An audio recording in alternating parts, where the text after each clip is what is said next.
Junior NTR ఇంటికి వచ్చి కన్నీళ్లు పెట్టుకుంటున్నారట జీవిత రాజశేఖర్. కొద్దిసేపటి క్రితమే జూనియర్ ఎన్టీఆర్ ఇంటికొచ్చి ఎంతో ఎమోషనల్ అయినట్టుగా తెలుస్తోంది.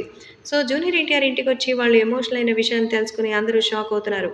జీవిత రాజశేఖర్ గురించి మనకు తెలియంది కాదు. అవకాశం వచ్చినప్పుడు వాళ్ళకి ఇటువైపు అనుకూలంగా ఉంటే అటువైపు వెళ్ళిపోవడం వాళ్ళకి బాగా అలవాటే. ఈ నేపథ్యంలో తాజాగా జూనియర్ ఎన్టీఆర్ పరిస్థితిని చూసి ఆయన దగ్గరకు వచ్చి ఎమోషనల్ అయ్యారట. ప్రస్తుతం రాజకీయానికి సంబంధించిన విషయాలు కాదు, సోషల్ మీడియాలో సైతం జూనియర్ ఎన్టీఆర్ గురించి ఎన్నో మాటలు వినిపిస్తోంది.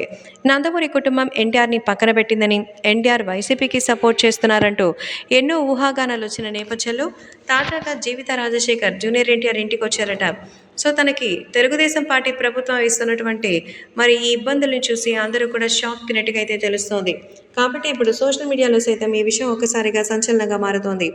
యంగ్ టైగర్ జూనియర్ ఎన్టీఆర్ జీవిత రాజశేఖర్కి ఎంతో గ్రాండ్గా వెల్కమ్ చెప్పి, అలాంటివేవి కూడా నేను పట్టించుకోవాల్సిన అవసరం కూడా లేదని, రాజకీయాలకి నాకు ప్రస్తుతం ఏ సంబంధం లేదు, కానీ తెలుగుదేశం పార్టీకి ఎప్పటికీ నా మద్దతు, అంతేగాని వేరే పార్టీకి మద్దతు ఇచ్చే అవకాశాలు లేదంటూ వాళ్ళిద్దరినీ కూడా సముదాయించినట్టుగా తెలుస్తోంది. ఇక జీవిత రాజశేఖర్ కూడా అఫీషియల్గా వైసీపీ పార్టీలోకి చేరారు. కానీ అక్కడ వాళ్ళకి తగిన అర్హత లేకపోవడంతో వాళ్ళందరినీ కూడా పక్కన పెట్టిన సంగతి తెలిసిందే.